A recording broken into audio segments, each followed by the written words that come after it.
रितेश देशमुखांचा राजा शिवाजी हा चित्रपट येतोय. तर या चित्रपटावर सध्या अनेकांना राग व्यक्त करतायत लोक. पहिली गोष्ट म्हणजे ते टायटल शीर्षक. तर खरं म्हणजे ते शीर्षक फक्त त्यांनी बदललं पाहिजे. ते आहे छत्रपती शिवाजी महाराजांना असं असलं पाहिजे ते. ठीक आहे. छत्रपती शिवाजी महाराजांच्या रिलेटेड असं ते नाव असलं पाहिजे. थोडं ती एक चूक आहे. दुसरं, हा चित्रपट रितेश देशमुख करतोय, त्यामुळे अनेक लोकांनी याच्यावरती निगेटिव्ह कमेंट्स द्यायला सुरुवात केलेली आहे. तर मला एक समजत नाहीये की तुम्हाला दिग्पाल लांजेकर चालू शकतोय. तर त्या लांजेकरांच्या प्रत्येक चित्रपटामध्ये बघा, तो हेच आहे, चिन्मय मांडलेकरच काम करतोय शिवाजी महाराजांच्या भूमिकेमध्ये. आणि आपण ते चांगल्या पद्धतीनं पाहिलेलं आहे आणि आपण त्याचं स्वागत पण केलेलं आहे. पण हे चालू शकतात तुम्हाला का, तर ते कर आहेत. ठीक आहे, ते एका विशिष्ट समाजाचे आहेत म्हणून चालतात. पण मराठा समाजाचा किंवा एका बहुजन समाजाचा व्यक्तीनं काम केलं तर मात्र तुम्हाला राग येणार. उदाहरणार्थ अमोल कोल्हेनी ज्या दोन्ही भूमिका पार पडल्या, छत्रपती शिवाजी महाराज असतील किंवा छत्रपती संभाजी महाराज असतील, त्यांची भूमिका अक्षरशः त्यांनी जिवंतपणे साकारली. तर त्याला आपण सन्मान दिलाच पाहिजे. तर त्यांना ते मात्र आपल्या अनेकांच्या डोळ्यामध्ये खुपू शकतात.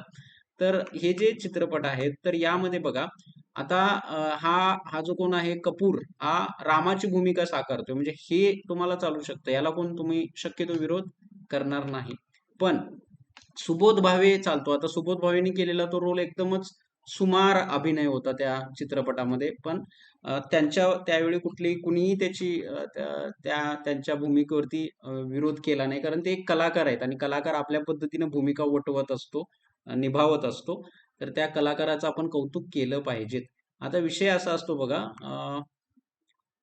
एक मिनिट. आता ही एक इंजिनियर नावाचं एक कुठली कमेंट आहे, त्याच्यामध्ये तो म्हणतो की चिन्मय मांडलेकर मस्त दिसला असता किंवा शरद केळकर चालला असता, पण दुसरं नाव कशासाठी, म्हणजे दुसरं तिसरं कुणी त्यांना चालणार नाही. म्हणजे मांडलेकर चालतो, केळकर चालतो. ठीक आहे. म्हणजे ही लोकच चालतात, ठराविकच लोक चालतात. इतर लोक त्यांना चालणार नाही. आता याच्यामध्ये छत्रपती शिवाजी महाराजांना त्यांच्या राज्याभिषेकाच्या काळात किती त्रास दिला गेला, हे एक साधं उदाहरण आपण समजून घेऊ शकतो. त्यामुळे त्याच विचारांचे जी लोक आहेत ती सध्या आपल्याला यातून विरोध करताना दिसत आहेत आणि बहुजनांनी यातून संदेश घेतला पाहिजेत, एक चांगला निष्कर्ष काढला पाहिजेत. आणि हा चित्रपट आपण तुफान चित्रपटगृहामध्ये जाऊन तुफान पद्धतीने साजरा केला पाहिजेत, की हा चाललाच पाहिजे, कारण हा भव्य दिव्य चित्रपट आहे. त्यातून जर छत्रपती शिवाजी महाराजांना अपेक्षित असलेलं स्वराज्य जर आपल्याला समजलं आणि लोकांच्या समोर तो विषय आला, तर तो नक्कीच चांगला असा विषय आहे. ठीक आहे. आता साप फसलाय रोल असं ह्या एक कोण आहेत त्या म्हणतायत, की म्हणजे महाराज तिरडे कसं काय असू शकतात, म्हणजे त्यांना ते पसंतच नाहीये. ठीक आहे. म्हणजे त्यांना इतकी पोटदुखी आहे की काही बोलण्यास त्या मार्ग नाहीये याच्यामध्ये. त्यामुळे लोकांनी सुद्धा याच्यावरती विचार केला पाहिजेत. आणि ह्या बघा, या भूमिका, याच्यात आपण कमेंट्स बघतो कशा विघातक कमेंट्स असतात.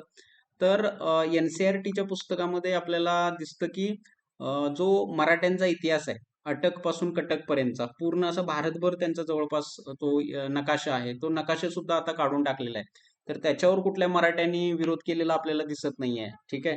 त्यामुळे ही सुद्धा महाराष्ट्र कसा झोपलेला असतो, पेंगलेला असतो आणि निभळट सध्या झालेलं आहे महाराष्ट्राचं वातावरण, ते आपल्याला यातून स्पष्ट दिसतं. त्यामुळे एखादा कलाकार भूमिका करत असेल तर आपण त्याला किंमत दिली पाहिजे किंवा चित्रपटगृहामध्ये जाऊन ठरवलं पाहिजे की हा चित्रपट त्यांनी चांगला बनवला होता की नाही बनवला होता.